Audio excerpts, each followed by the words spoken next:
But you know what? I am going to study the interpersonal relationships between the bloodline because now we got a little story advancement here because, and they didn't even have to come out in front of the people. That's another thing. It's like they can just do important bloodline interviews in the back. But Solo and both of the Tongas are there, Tonga Loa and Tamatonga. And Paulie comes in and says, "Hey, can I talk to Solo alone?" And he's like, "I'm Roman's wise man, and you're making decisions around here." And Solo said, "Hey, Solo's pissed because they were drafted in round 3. Paul took Roman out of the draft. Are you trying to take food away from my kids? Are you dealing with my brother Jay?" And Paul's all verklempt.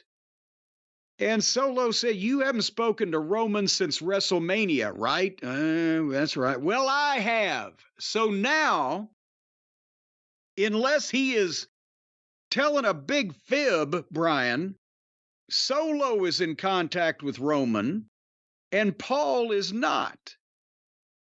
And we know that we can believe that Paul isn't because of the way he let it slip that he wasn't, that he didn't mean to let that slip.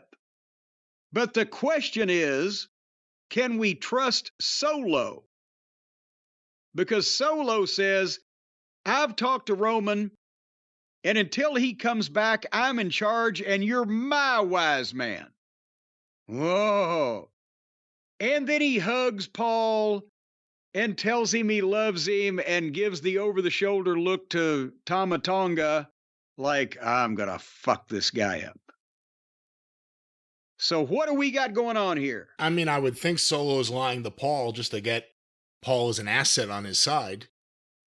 Just to get Paul's ass on his side. And then eventually Roman Reigns will reappear, get a massive babyface pop. They're already starting to chant, "We want Roman."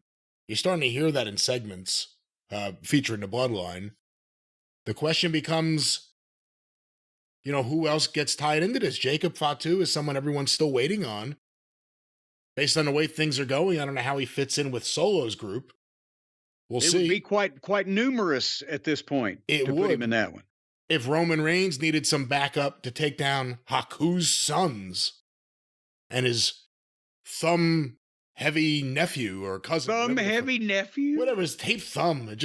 Why doesn't everyone just go out there with a taped thumb? He's going to need backup. And again, if he goes to the Usos, why would the Usos help him? And maybe that's a story. Roman has nowhere to turn. Who could he turn to? Maybe this is taking too many weeks to play out as I'm booking it here on the show. I was about to say, I'll call the craziest in my family, the one you all know you're afraid of. Somehow make Jacob Fatu crazier than the way you've made Tamatonga so far. Well, that wouldn't actually be hard. There's nobody that comes off the aura of Jacob Fatu on that television program. As long as they don't clean him up or fucking calm him down. But that's, Paul really is going for that Emmy now, I think. Well, and also he's hired his own makeup artist. You can tell that. What? Well, it's so thick. My God, you could almost fucking stick a fucking needle in Paul's face and it wouldn't ever draw blood because of the thickness of the makeup. At least he's not orange like he was in WCW. That's because they had lesser quality makeup people. They got artists working on Paul now to make him look like a living human being. It's a lot of work. Here we go again, but anyway, he was great in this segment. He was absolutely fabulous in this thing. And I can't wait to see. And when they've got to build, we can't know that Roman Reigns is going to come back. They shouldn't advertise it. It should be a surprise. And they've got to build a moment where some important fucking crossroads comes up in the bloodline's fucking path, and right as they're about to decide which side to take, here comes fucking Roman. The place will fucking come unglued. If Roman comes out to save Heyman, is Heyman at a point now where he could be sympathetic in the ring, about to get beaten by Solo and the Tonga brothers?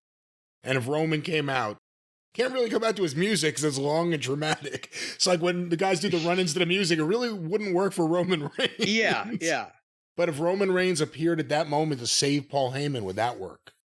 I think it would.